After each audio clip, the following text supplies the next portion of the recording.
our math, helps analyze a lot of the statistics that we use in analyzing what's going on BattleNet.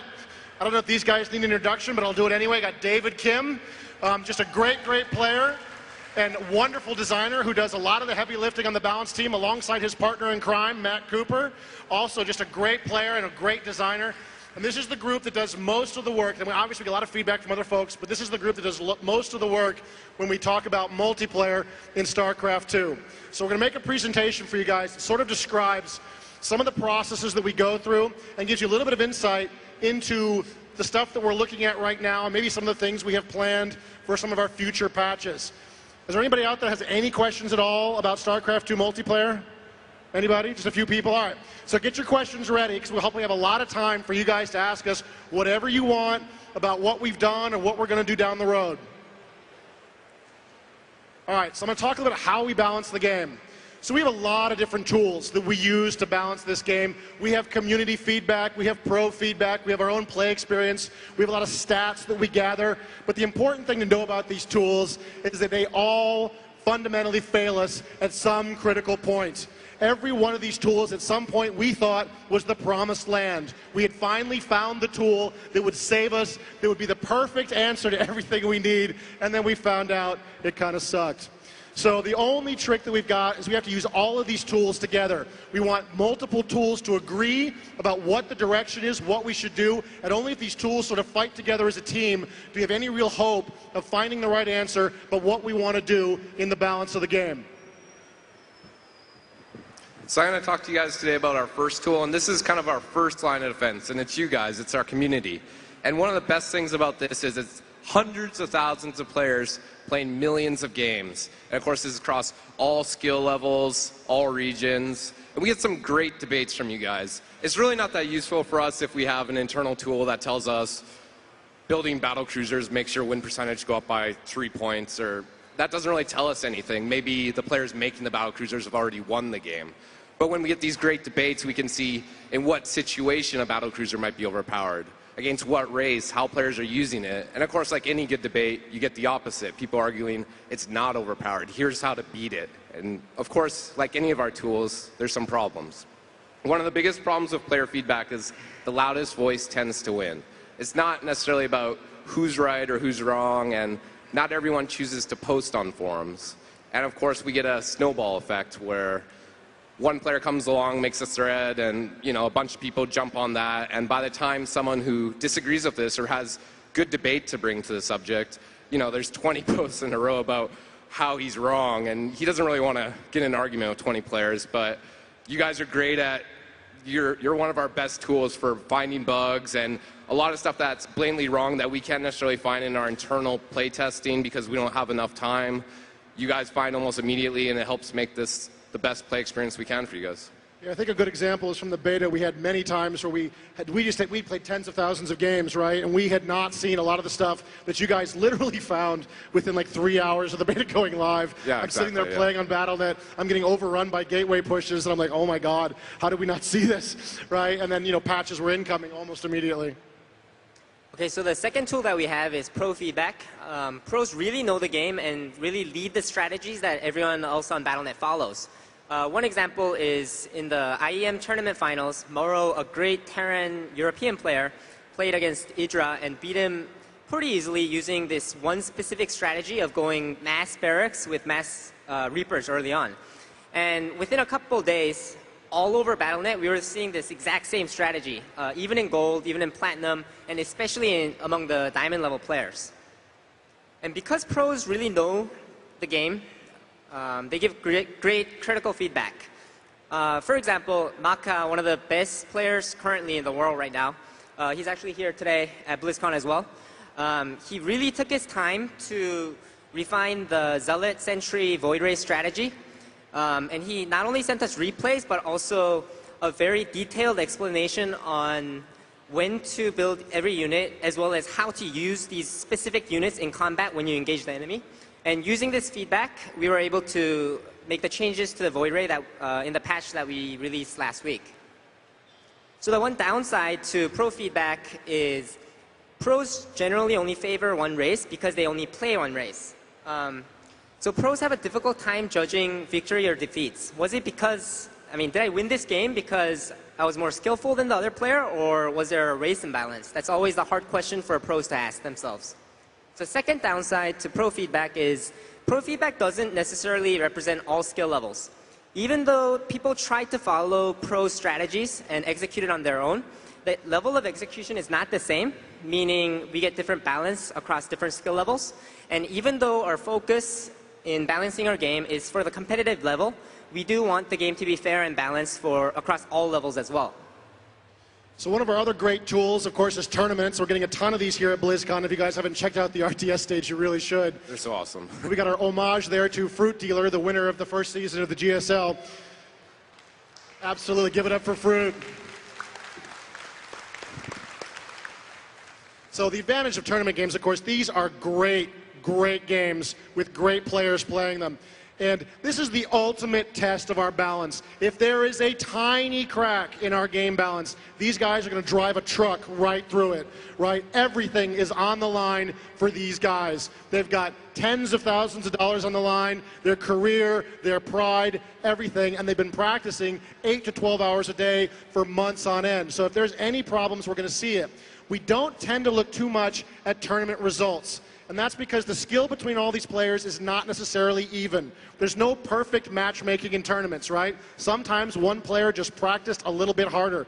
So I know there was a lot of concern in the community when Fruit Dealer actually won those matches because there was a feeling that Zerg needed a buff. And we actually kind of agreed with that at the time. And then Fruit Dealer went ahead and won, and we were seeing a lot of posts like, oh my God, now they're not going to do anything because they have proof that Zerg is okay.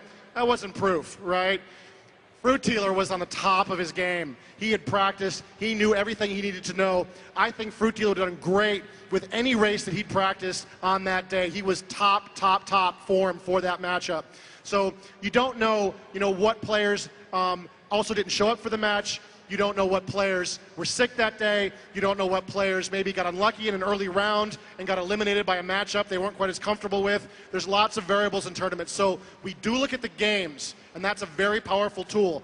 But the exact results would only concern us if we saw something like, oh my God, it's just all Terran all the time. No one's even choosing the other races. And of course, another tool we use is we play our game. We play our game a lot. And everyone who works on balance is a diamond random player, so we get to see all the matchups and all the maps. So if there's a 6-pool flavor of the week or something you guys are seeing in your games, we're probably seeing that same strategy in our games, and this is great for us.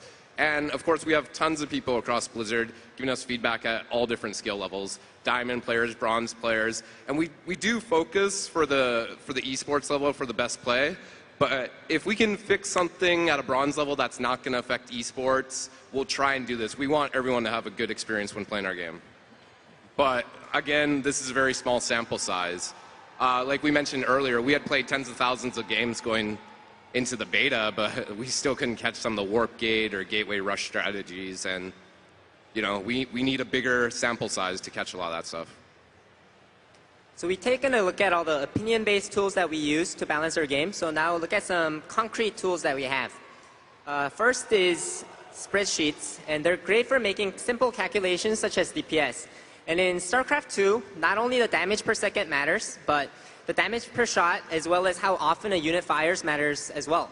And it's great to just lay out all these different numbers for every single unit in the game in order to balance our game. Another great thing about spreadsheets is that they're great for analyzing build times and costs. We don't try to equalize the costs of different tech choices, and we also don't try to make every production building needed for every one of the races symmetric, but we do try to make note of all these numbers so that the balance on these numbers can be perfect. The major downside to spreadsheets is that it actually doesn't take into account a lot of the other variables that are going on in the game, such as pathing, terrain, or strategies, or even micro. And to take these into account, we'll actually look at our other tool. So we have a tool that's an in-game tool called Make Combat, and this is sort of a debug tool that we can use to create battles very quickly and run tests rapidly to see what's going on. And of course, what's great about this, it's in the software, so it accounts for movement, it accounts for pathing. They can account for a lot of the variables that something like a spreadsheet wouldn't use. Like we often have seen, changing something as small as a unit size, as I'm sure you all know, has a significant impact on how well that unit performs. So you can, make a small tweak to the size of the zealot, quickly use make combat, and see what's actually going on. And it also can account for unit costs. Like Starcraft is often balanced for cost, right? We're not balancing unit to unit. We don't care if 7 zealots beat 7 marines. That doesn't make any sense. The zealots cost a lot more. So we can actually set up battles and make combat that allow us to test for unit cost to make sure that we're getting it right. So here's an example of make combat in action. You can see we're going to type in a command there. We're going to do it for cost, and we're going to speed up the game so we can watch really quickly what's going on. Those zealots and stalkers are going to fight those roaches and hydras, and as you would expect, it's not going to go very well for our Protoss brothers there. They're going to beat them down. We get a little report there at the end, how the units are left, what percentage is left, what the leftover cost is. And we'll run it again just to make sure that, yeah, this is what's happening, that's what's going on. Let's change it up. Let's put in 10 immortals instead of 10 those stalkers. Let's see how it goes. And so as you imagine, this is going much better now for the Protoss, the Immortal being so strong against the Roach. But like everything in StarCraft, a lot of these relationships are very touch and go. And so we want to run it a couple of times to make sure, and we'll run it again just to see what happens. Because of small variations in pathing and small variations in unit target acquisition, suddenly what was an absolute Protoss victory suddenly turns into a narrow Zerg victory. And these are the kinds of relationships we're looking for, because this means terrain and micro will be the deciding factor in this particular battle. So if we talk about, there we go. So make combat, of course, we were in love with this tool. This was the greatest tool ever made. We had it. We could just test the game 50 times an hour. We could see whatever we wanted to see, and we could prove to ourselves that everything was great. We were so happy with this.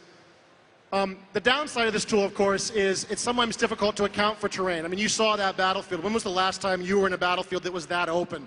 Now, we do have some terrain on the debug map, but it's easy to forget to use it as a designer. And the reality is, battles are rarely that perfect. It also fails to analyze the current strategies, what we call the metagame. It fails to analyze what could actually happen in a real battle. Really? 10 Immortals and 10 Zealots? If 4 Mutalisks flew over that formation, those Protoss would be dog meat. I could convince myself with that battle that, oh, hey, look, this is easy for the Protoss. They can counter this with Immortal Zealot. And actually, when you get into a live game, it's a total disaster. This is what we found when we went into beta. We've been using this tool a lot before we went into beta, and when we got to play a lot of games against people of our own skill level, suddenly we're having lots of arguments. We would say, Make Combat says this, and I'm saying, hey, I get it. I can see what Make Combat does too, but I'm telling you, I played last night, and it doesn't work. That's not going to happen. And so the danger of Make Combat, we discovered, was it creates a false sense of security. It makes you believe you know what's going on, and instead of using the other tools, you can start to rely on it to give you proof of what you want to believe. Hey, I know, we've got the answer. It's Immortal Zealot. It's going to stop it every time. And when you get into a game, it's not going to happen. I mean, even look at that scenario I showed you. 10 Immortals. How many robotics facilities did this fictional Protoss player have to put out 10 Immortals at that stage of the game? It's just not practical. And that's why our other tools are so important, and why this is just one small piece of the arsenal we use to try to understand what's going on. And of course, we have BattleNet stats, and the great thing about this is